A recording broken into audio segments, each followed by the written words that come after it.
Muy buenos días, yo soy María Fernanda Opazo, residente de oftalmología de la clínica y voy a comentar acerca de los polinomios de Zernike y algunos otros conceptos en lo que respecta a la calidad visual. Primero que todo, la definición de ciertas palabras que nosotros ocupamos recurrentemente en oftalmología y sobre todo en óptica, tienen que ser bien aclarados. La aberración viene del latín aberratio, que significa salirse del camino o desviarse, ¿ya? Asimismo, el frente de onda se denomina el lugar geométrico en que los puntos del medio son alcanzados en un mismo instante por una determinada onda. La luz, digamos, se propaga uniformemente a partir de un punto luminoso que voy a colocar una pluma por aquí.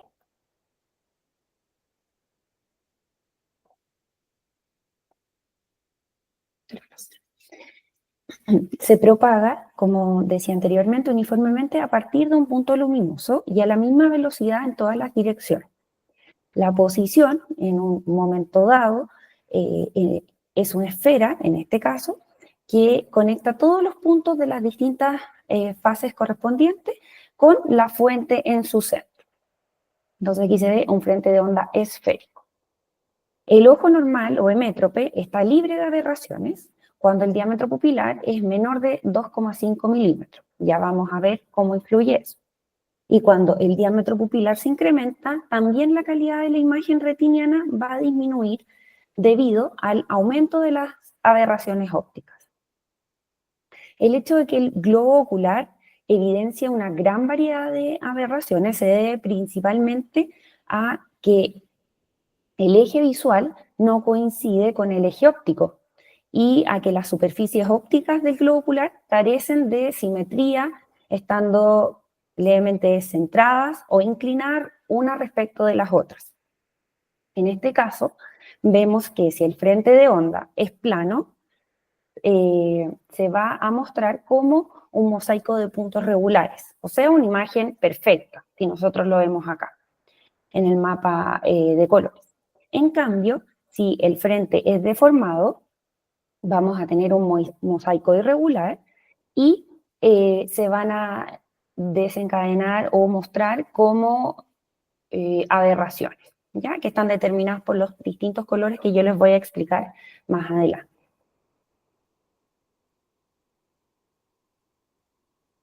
Entonces, como les decía anteriormente, una onda se define por su frecuencia y su velocidad de propagación, y según el principio de Huygens, cada punto de un frente de onda, de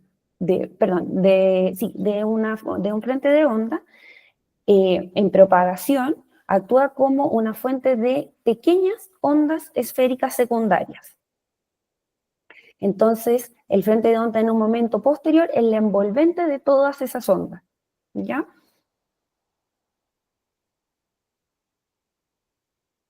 Como les decía también, si un frente de onda plano se refracta por una lente plana, como lo vemos acá, ¿ya? Su velocidad disminuye de forma proporcional al valor del índice refractivo de la lente, pero cuando la superficie de la lente plana no es paralela a la del frente de onda incidente, entonces va a sufrir una desviación, pero sin que se modifique su forma, ¿ya?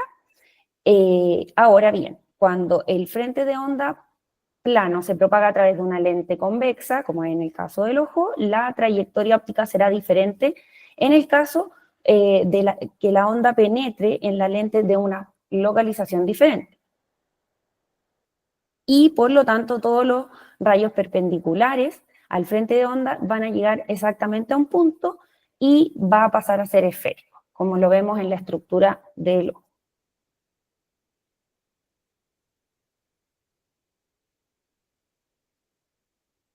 Entonces, nuestro sistema óptico ocular está compuesto por diferentes superficies y diferentes estructuras, como la córnea, que aproximadamente agrega un unas 40 dioptrías, la pupila con su diafragma de apertura, el cristalino también, y la retina. Cada uno de ellos tiene un diferente índice de refracción. Se pueden comprometer de forma de forma estructural, y pueden generar también defectos funcionales. Cualquiera de estos componentes, entonces, puede generar una aberración. ¿Cómo clasificamos las aberraciones? Están las cromáticas, que se relacionan a la dispersión de la luz y son o constituyen la incapacidad para enfocar todos los colores en un mismo punto, como lo vemos en estas imágenes a la derecha inferior. Y las monocromáticas, que dentro de ellas se subdividen en aberraciones de bajo orden, o LOA en inglés, y aberraciones de alto orden, que también se denominan OA, ¿ya? O COA. Entonces acá podemos ver las aberraciones de bajo orden y las de alto orden, que las vamos a describir. ¿Cómo medimos las aberraciones? Ya se realizan con el aberrómetro. Existen dos tipos de clasificación de los sistemas aberrométricos. El primero es de acuerdo al lugar donde se hace la toma de la imagen a realizar, que es la clasificación principal, y también de acuerdo al principio de funcionamiento. Ya vemos que dependiendo del lugar donde se toma la imagen, está a nivel del plano retinal y a nivel de la pupila. De acuerdo al principio de funcionamiento, tenemos un proceso interno o ingoing process, que está el tearing y el ray tracing, ¿ya? No voy a ahondar tanto más en estos tipos de aberrómetro, porque constituyen una charla un poquito más larga, y este no es el objetivo. Y también el proceso externo o outgoing process, que es basado en Harman-Chack, que es a nivel de la pupila. Está el esquiascópico, con la retinoscopía dinámica, y también el más frecuente, que por lo menos es lo que nosotros vemos en el día a día, que son los aberrómetros corneales, basados en una topografía corneal de alta resolución, como el TopoLaser. El TopoLaser constituye la topografía, queratometría y pupilómetro. Lo que nos da a conocer es el patrón de ablación optimizado, con generalmente mayor corte periférico y un rastreo de la pupila por la cámara, y también compensa la ciclotorsión, entonces de gran ayuda. ¿Cuáles son los factores que influyen en la calidad visual en el sistema óptico? Primero que todo, tenemos que reconocer el mapa de colores que se describe en el Optical Path Difference, en donde, como les decía antes, las aberraciones nosotros las vemos en una imagen de colores, y el valor 0 son, en el fondo, se mide la trayectoria completa de la onda, de la onda del frente de onda. Entonces, en los valores verdes, los electrones llegan igual que el ideal. En el caso de los naranja o más rojos, los electrones van a llegar antes que el ideal y son colores cálidos, y en el caso de los colores fríos, los electrones llegan después que el ideal. Siempre hay una comparación entre el ideal y el de referenciado del paciente. Entonces, como les decía, la agudeza visual es distinto que la calidad visual. La calidad son aspectos de la imagen una vez que ya se logra el foco adecuado. ¿Y cuáles son estos factores? La difracción, las aberraciones monocromáticas, las aberraciones cromáticas, los fenómenos de scattering o de dispersión de la luz, como les mencionaba anteriormente, la apertura pupilar y también la película lagrimal. En el análisis del frente de onda tenemos que tener en cuenta diferentes aspectos a analizar, como es el PSF, el Point Spread Function, el RMS, que es el Root Mean Square, y los polinomios de Zernike.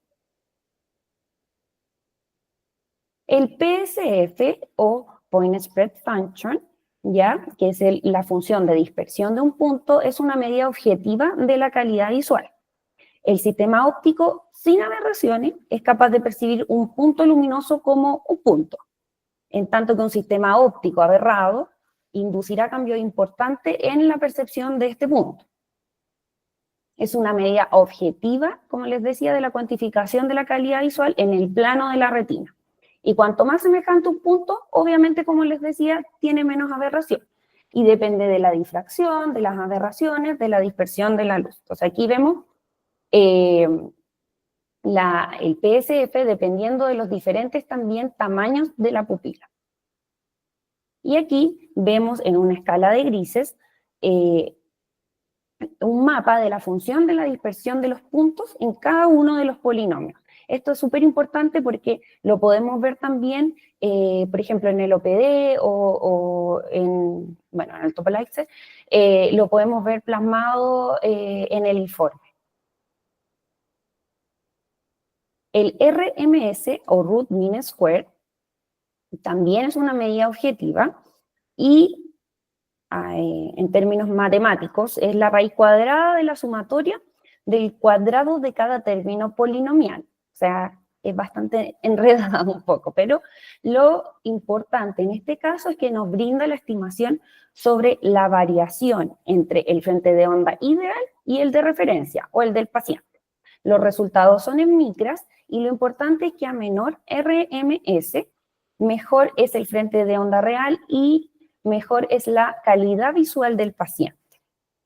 Ya se denomina en términos absolutos, en valores absolutos, y lo ideal es que sea menor a 0,4, pero idealmente entre 0,1 y 0,3 micras, normal alto ya entre 0,3 a 0,5 micras. Cuando sospechamos un astigmatismo irregular va a estar entre 0,5 y 0,7, y también posible queratocono más de 0,7. Y en el costado derecho no se correlaciona con la agudeza visual aproximada. Y también los polinomios de Zernike son, en honor a Fritz Zernike, que él los desarrolló, y son un conjunto infinito de funciones polinómicas en el circuito de radio unidad. Es un método estándar para describir el error en el frente de onda de un sistema óptico.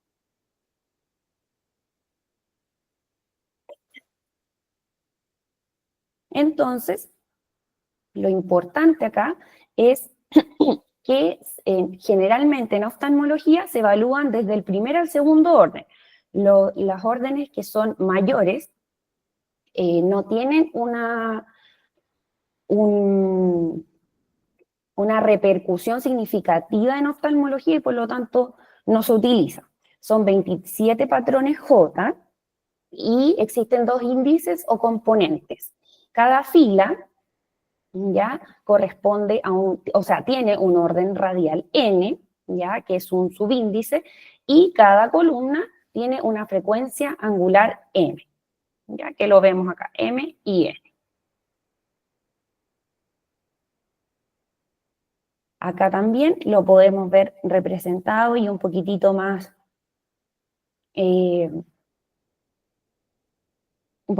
descrito en relación al orden radial y a la frecuencia angular. Entonces, el orden radial va a estar dado por el n, que está acá, y la frecuencia angular por el m, que está arriba, ¿ya?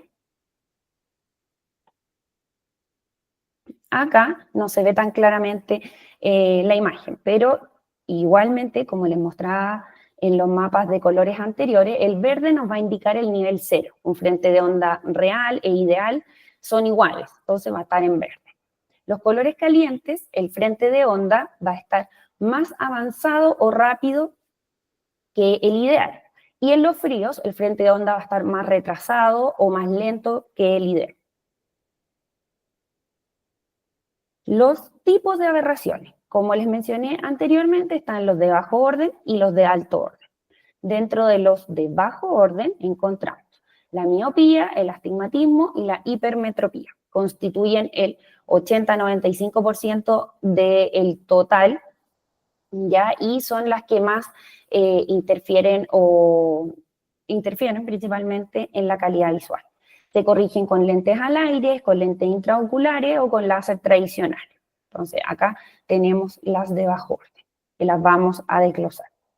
Y las de alto orden, que son ya Cernicke 3 o más, constituyen un 5, un 20%, en general en un promedio un 15% de todas las aberraciones, y se corrigen estas con láser personalizado guiado por aberrometría o también con lentes de contacto esclerales. Ya no sirven los mismos tratamientos que en las de bajo orden. Entonces, el orden 0, que es el que vemos acá arriba, en este polinomio de Cernicke, se denomina pistón y no provoca distorsión de la imagen. Son aberraciones constantes en todos los sistemas ópticos y son las que más apreciamos en nuestra vida diaria. Después está el orden 1, que es la inclinación.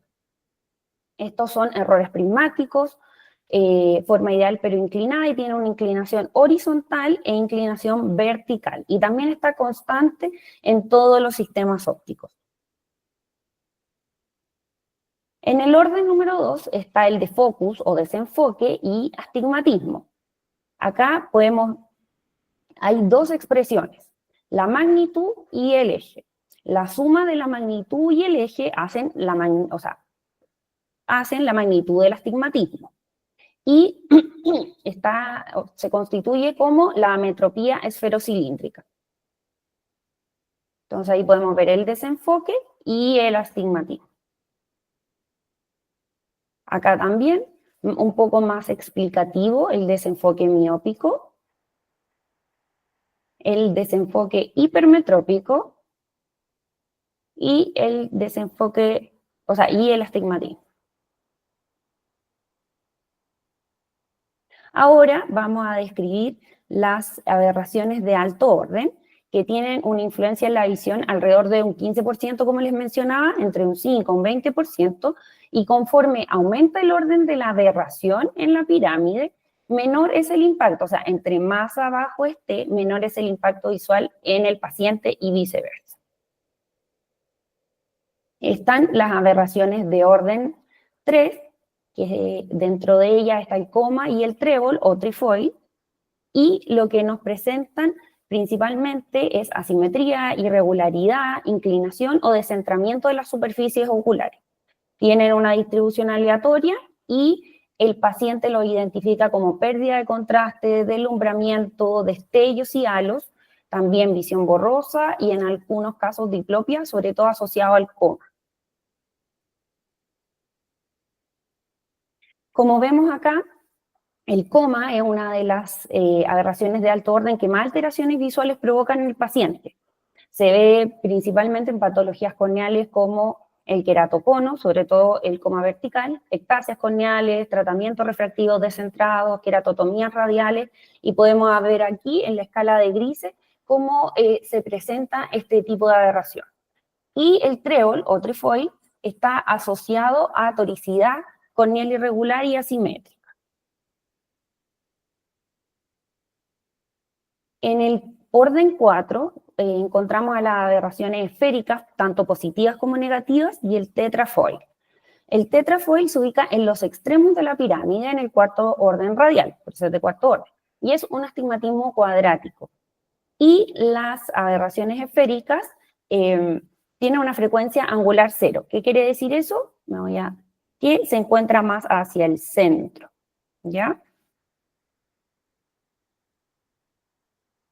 ¿Y cómo se puede explicar? Hay una diferencia entre los rayos del centro y la periferia que van a entrar a través de la pupila. Por lo que si el centro y la periferia de un frente de onda se vuelve más curvo, la aberración esférica se va a incrementar.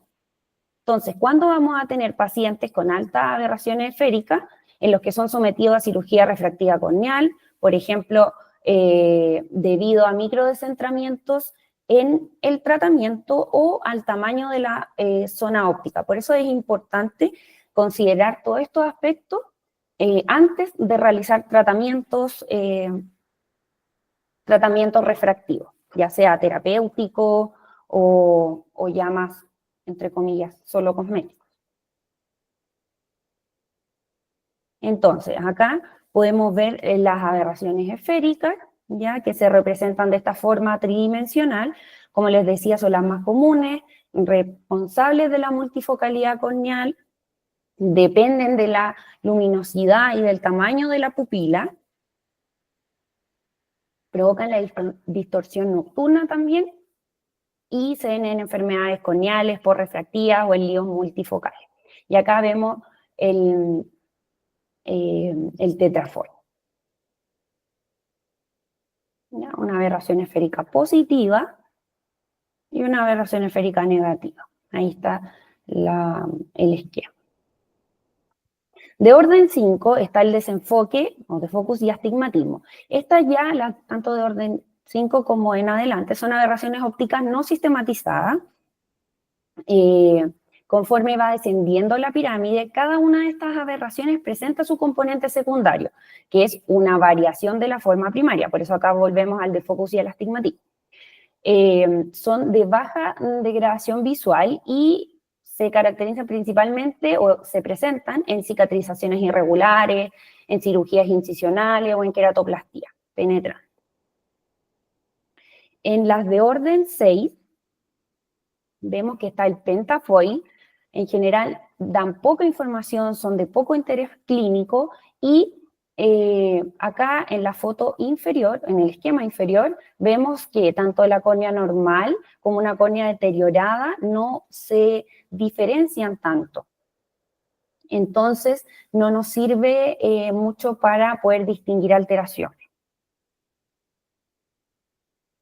Y finalmente, ¿qué es lo que nosotros tenemos que ir buscando? Por ejemplo, en el Pentacam, y que nos puede ayudar la aberrometría, el total de aberraciones corneales de alto orden debiese ser en un valor de 0,3, como normal.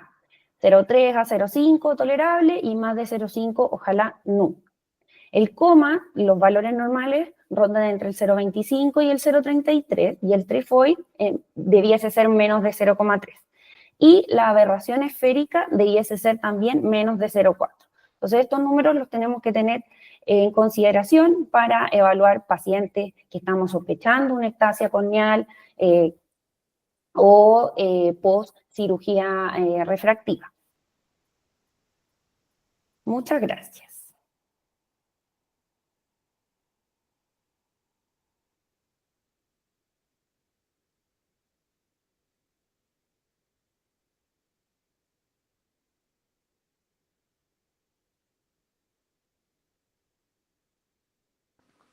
Bien. Fernanda, bueno, primero darle las gracias por la presentación, muy completa, muy extensa y adecuada en cuanto a los conceptos.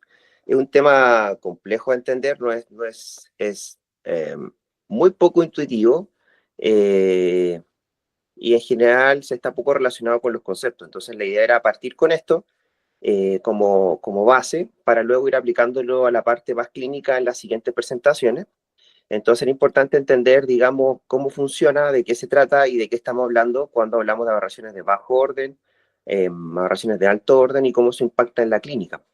Yendo a la parte práctica, todos estamos familiarizados con las aberraciones de bajo orden, es lo que hacemos, digamos, todos los días, la corrección de la miopía, la hipermetropía y el astigmatismo. Sin embargo, en las aberraciones de alto orden muchas veces uno lo deja de lado porque precisamente tienen poco impacto. Sin embargo, cuando ese poco impacto, cuando tiene poco impacto y es considerable, digamos, para la agudeza visual del paciente, sobre todo en pacientes, estoy hablando sometidos a cirugía refractiva o cirugía refractiva previa que van a lente multifocal, o pacientes que se sospecha ectasia o tienen ectasia, esto pasa a tener mucho más sentido.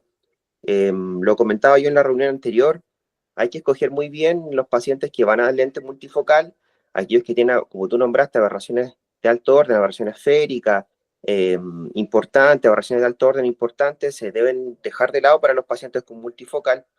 Y otra aplicación práctica que tiene esto es, sobre todo en queratocono, el eje del coma es muy importante para la gran aberración que produce en el queratocono. Entonces, luego lo vamos a ver en otras presentaciones, pero existe un reporte del Pentacam que es de anillos corneales, en el cual nos da el eje del coma, nos da el eje topográfico más curvo, y en base a eso uno puede escoger el tipo de anillo que va a implantar según el tipo de cono que existe. Se puede hacer de una forma mucho más personalizada, con groseres variables, etc. Entonces esto tiene una alta aplicabilidad, si bien ahora parece muy teórico. Algunas de esas aberraciones, como el coma sobre todo, y la aberración esférica es súper importante. Como les mencioné, el coma muy importante en queratocono, la aberración esférica muy importante porque, por ejemplo, dos ejemplos de eso. La aberración esférica, cuando uno quiere hacer tratamientos que se llaman, digamos, topo guiados, lo que hacemos básicamente en la programación del láser es igualar la aberración esférica que tú mostraste, como el Z4, con el Z12, que es, digamos, la aberración esférica de totalmente opuesta en valor, y uno las igualas en los valores para tratar de homogenizar las aberraciones. Y eso es lo que hacemos en el láser cuando queremos hacer, por ejemplo, un topo guiado en queratocono y después un crosslinking, por ejemplo, o en córneas que están altamente aberradas. Entonces, el sentido de hacer esa igualdad de los números y de ese factor de conversión tiene el origen en lo que tú acabas de mostrar. Y por otro lado, existen lentes intraoculares, esta otra aplicación, lentes intraoculares, que son de la familia los EDOF, que juegan con estas aberraciones. Entonces, el lente intraocular está construido en forma progresiva desde periferia hacia el centro, jugando con estas aberraciones ópticas del sistema del lente, eh, y por lo tanto van aumentando la profundidad del foco. Entonces, esto que parece un poco de lado a lo largo del tiempo, la verdad es que tiene aplicación clínica. O sea, tenemos lentes intraoculares EDOF que nacen a partir de jugar ópticamente con las aberraciones, y tenemos aplicación clínica, por ejemplo, en anillos corneales, y por sobre todo los lentes multifocales, que algo mencionamos y vamos a seguir hablando en las siguientes presentaciones. Así que esta primera charla, para dar una base, era muy necesaria para poder ir avanzando en estos temas y que nosotros estemos más familiarizados, digo, con estos conceptos. Así que gracias, Fernanda, por la presentación. Dejo abierta la palabra si hay algún comentario.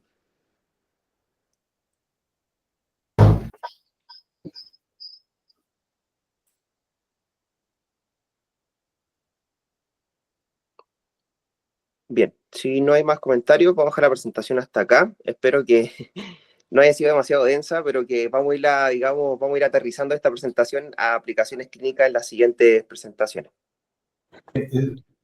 Andrés, ¿Sí? oye, una preguntita. ¿Sí? La solución de estas aberraciones de alto orden está actualmente en la clínica, digamos, está ¿Las mediciones? el software y todo como Sí. para solucionar cuando hay aberraciones ópticas importantes, me imagino, ¿o no? Sí. Muy claro. Como mencionó Fernanda, lo que tenemos actualmente en la clínica es aquellas que son a través de mediciones en el plano corneal. O sea, lo que hemos hecho hasta ahora es suponer que las aberraciones corneales se pueden, digamos, extrapolar a lo que sería todo el sistema óptico. Eso es parcialmente cierto. En la clínica podemos medir las aberraciones corneales a través de Pentacam, las podemos medir a través del OPD, que ya explicó Fernanda por qué se llama OPD, y también a través del Topolizer. Tenemos esos tres sistemas, digamos. Sin embargo, lo que no tenemos es un sistema que mide el frente de ondas completo del sistema óptico, o sea, no solo la parte corneal, sino que nos permita hacer una estimación completa de cuán aberrado está todo el sistema. Para eso necesitaríamos un aberrómetro que nos permitiera medir por su totalidad, digamos, todo el frente de onda de este sistema. Existen, por ejemplo, el Light Trace, que funciona con Ray Tracing, que creo que lo vamos a tener de muestra. Existe, por ejemplo, Alcon tiene HORA, que es un aberrómetro intraoperatorio, o sea, uno puede hacer una aberrometría con el ojo afáquico, y de esa manera se hace un medito en frente de onda y nos podemos obtener lentes intraoculares, tricidades un poco más precisas. Existen diversos métodos en los cuales uno puede obtener una medición un poco más fiable, y por supuesto existe la actualización del nuevo láser, que sería la actualización del Topolizer, que sería este Waveblade Plus, que lo que nos permite es de alguna manera obtener las aberraciones a través del sistema óptico completo, no solo corneal, y corregir en córnea, digamos, las aberraciones completas a través de este sistema aberrométrico, pero ese no lo tenemos aún. En Chile creo que hay un lugar que lo tiene, pero sería como el siguiente paso, saltar como a medir el sistema óptico completo, pero tenemos una buena aproximación que es la aberración corneal. Osvaldo, profesor Berger. Hola. Oye, primero felicitaciones, Fernanda. Este es un tema muy, muy interesante, como menciona Andrés. Qué bueno también que Andrés comentó, digamos, cuáles son la aplicabilidad de todo esto, pero la verdad que es muy interesante para lo que hacemos cirugía refractiva y entender por qué la cirugía refractiva es una subespecialidad dentro de la oftalmología. O sea, cada vez van apareciendo más cosas específicas, más indicaciones y contraindicaciones de qué hacer o qué cosas mejor en cada paciente. Y aquí hay una muestra de ello. Esto es algo bastante denso y si bien es un tema físico que se sabe hace muchos años, las aplicaciones clínicas son todavía de cierta manera un poco inciertas, porque muchas veces, como mencionaba Andrés, uno mide lo que es la cara anterior de la córnea, pero la cara posterior de la córnea de cierta manera a veces compensa estas aberraciones y esas no tenemos cómo medirlas. Entonces, todos los tratamientos topo guiados que estamos haciendo, de cierta manera uno cree que está haciendo lo mejor, pero siempre está esa duda de qué pasa si yo modifico tanto la cara anterior, la cara posterior que quizás me estaba compensando, esa va a ser ahora la problemática y esa no tengo cómo medirla. Así que es algo muy interesante y que cada vez seguramente va a ir tomando más vuelo.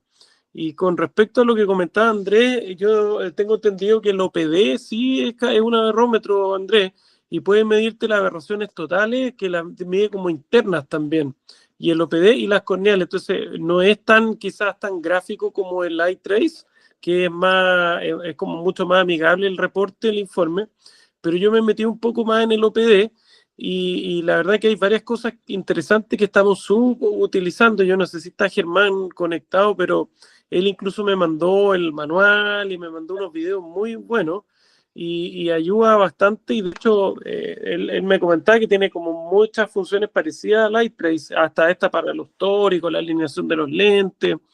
Entonces, lo que yo le pedí es que, por ejemplo, cuando yo pido un OPD, me imprimen un par de hojas extra de informes que no están como asequibles.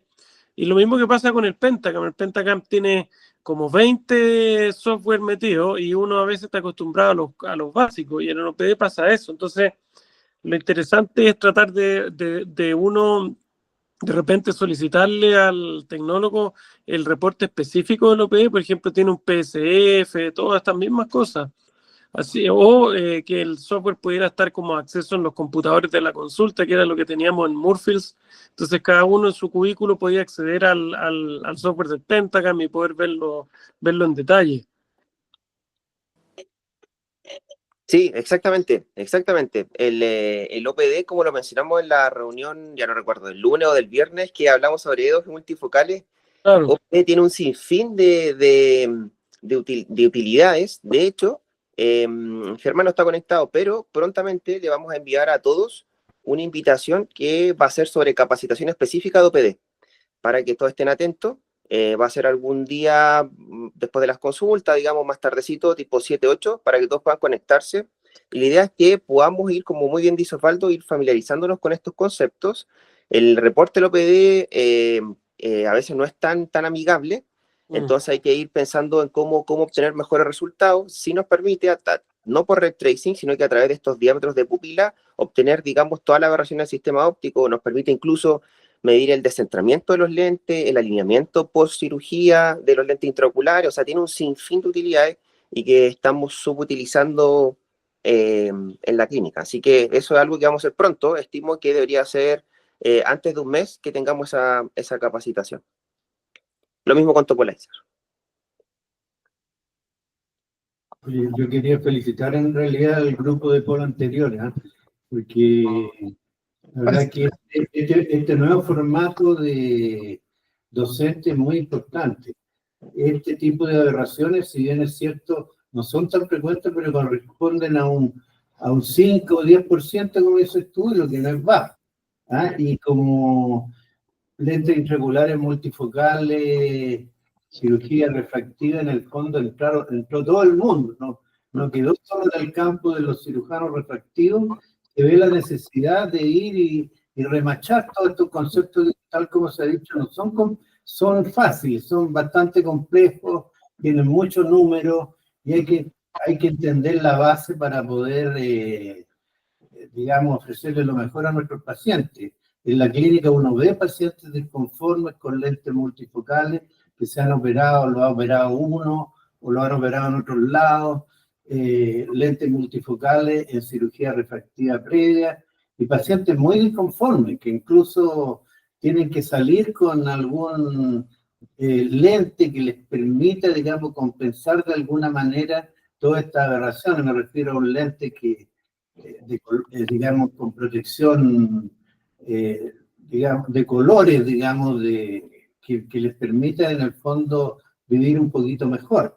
Así que esto yo creo que es de fundamental importancia y que bueno que vamos a ir viendo las aplicaciones clínicas, que también es otro tema. Primero hay que entender la base de esto y posteriormente ver cómo uno lo aplica a la clínica, porque después de las últimas presentaciones, la verdad es que yo no he puesto más lentes multifocales porque son tantas las cosas que hay que pensar, que al final en realidad me inclino un poquitito por el EDOF, con una monofocal, con una pequeña introducción de miopía, me da más seguridad que el multifocal con todos los problemas que hay. Ahora, si tuviéramos el HORA, que yo no sé qué valor tiene esos tipos de software, la verdad es que uno estaría mucho más tranquilo tal vez en el momento de la cirugía. Sí, yo creo que, bueno, la idea de la presentación es precisamente ir aterrizando este tema, hacerlo más sencillo, dar algunos tips de receta de cocina más sencillos en los cuales uno pueda fácilmente los reportes, analizar y decir, ya, esto me parece sospechoso o de frentón no lo recomendaría. Pero un poco eso es el objetivo de esto, irnos familiarizando con estos conceptos con tal de ir analizando, o sea, ir ampliando el horizonte de análisis con tal de poder hacer una mejor indicación para que los pacientes queden más conformes. Esa es un poco la idea. El HORA no soluciona mucho las cosas. Yo lo usé un buen tiempo y la verdad es que tiene muchas condiciones en el sistema óptico que no siempre se cumplen, depende mucho de la variación, también tiene ciertas variaciones en el momento de medirlo intraoperatoriamente, y no siempre es superior, tiene un resultado discreto en cuanto al resultado de los lentes, e implica tener una gran consignación de lentes de todos los tipos, porque puede variar la toricidad, la magnitud, el eje, la esfera del lente, entonces no sé si tiene una utilidad tan grande respecto a lo que significa como compra. Gonzalo. Hola. Oye, felicitar a Fernanda, sobre todo por la puesta en escena, un tema súper árido, que lo hizo entretenido y lo hizo bastante fácil de entender. Y Germán, a modo de ejemplo, una aplicación práctica clínica, para nombrar, tuve un paciente, digamos, muy complejo, que papá Recacha era compañero de curso del colegio, que había sido operado por una alta metropía hacía 15 años atrás, con la tecnología de aquel entonces, y para poder abordar de mejor forma su alta metropía, la zona de tratamiento fue en general menor a lo que habitualmente se hacía. Lo que hoy se traducía en un paciente que había sido rechazado en la licencia de conducir, no podía manejar de noche, con un montón de fenómenos, con disfotopsia, fenómenos fóticos que lo hacían, que realmente era un paciente muy quejumbroso, y que llegaba a la consulta para que yo lo midiera y la verdad es que no lograba que llegara ni siquiera a un 0,7 a veces de agudeza visual, siendo que se veía todo normal y el tipo era un paciente que veía normalmente bien. Entonces, el punto fue que él incluso me llegaba a decir, tenía una diplopia monocular, decía, en determinadas situaciones de penumbra, dependiendo de la pupila, él veía dos luces, o sea, él llegaba incluso a duplicar el objeto luminoso. Bueno, al final, y ahí es donde tiene que ver todo este tipo de cosas, porque efectivamente, eh, haciéndole una corrección normal no se llegaba a esto. ¿Y cómo lo hacía yo para ir a ir a corregir con una cirugía refractiva lo que había, el residual que había, ya que no se llegaba, y a pesar de que yo corregía con lentes todo lo que había, el paciente seguía con todos los demás síntomas que le hacían imposible estar en penumbra. Entonces fuimos a estos polinomios y fuimos a ver las aberraciones. Y lo que había eran aberraciones, el HOA, el High Order Aberration, de hasta 1,5, por lo que tuvimos que hacer efectivamente una cirugía refractiva topo guiada con frente de onda. Y la verdad es que fue extraordinario el resultado final. No llegamos a lo que uno deseaba por un tema de que quita más córnea que el tratamiento tradicional, pero la verdad es que el paciente no solo llegó a obtener de nuevo su licencia de conducir, quedó con a un residual que la verdad es que corrigiéndolo con lentes al aire, lo dejaba muy contento, pero dejó de tener todos los demás todos los demás fenómenos fóticos que le hacían imposible vivir. Eso lo vimos con Andrés también, que justamente era en la zona del salto del tratamiento, donde era donde más se producían este tipo de aberraciones, y que lo que hizo fue hacer una zona más amable en el salto, ¿no es cierto?, de la córnea, en la zona, en la zona de tratamiento que se le hizo originalmente con respecto a esta segunda nueva zona de tratamiento. No sé si te acuerdas, Andrés. Sí, recuerdo perfecto, porque los láseres antiguos no tenían este límite bien hecho, o sea, tenían un límite muy brusco, no tenían esta blend zone que tienen ahora. Entonces, que una especie de hacer como una zona de transición que se llama desde la zona de tratamiento efectiva hasta la zona más periférica, y eso permite que estos fenómenos vayan disminuyendo. Por supuesto que en esos años no estaba, y peor aún si estaba descentrado, ocasiona que estos fenómenos fóticos, como tú mencionas, sean mucho más intensos. Entonces, hay que tener mucho cuidado. Yo me quedo con me hiciste acordar que hay que tener mucho cuidado con los tratamientos hipermetrópicos, porque esos son muy, muy sensibles al centrado, muy sensibles. Y si queda este botón central, que es una especie de protrusión por ablación periférica en los tratamientos hipermetrópicos, muy descentrado, va a ser muy sensible al centramiento del lente. Entonces eso también hay que tenerlo muy en cuenta. Así que bueno, esta es la razón para los becados por la cual cuando uno le dicen, bueno, un paciente joven que uno refracta y no llega a visión 1 con corrección al aire, y las queratometrías pueden tener alguna sospecha, pensar en ectasia, en el queratocono, bueno, la raíz de eso es esto que se acaba de presentar. En el fondo hay aberraciones de alto orden que son incorregibles, con anteojos con montura al aire, y pues desde ahí nace ese corolario, pero hay que entender que la base de eso es esto que acabamos de mostrar.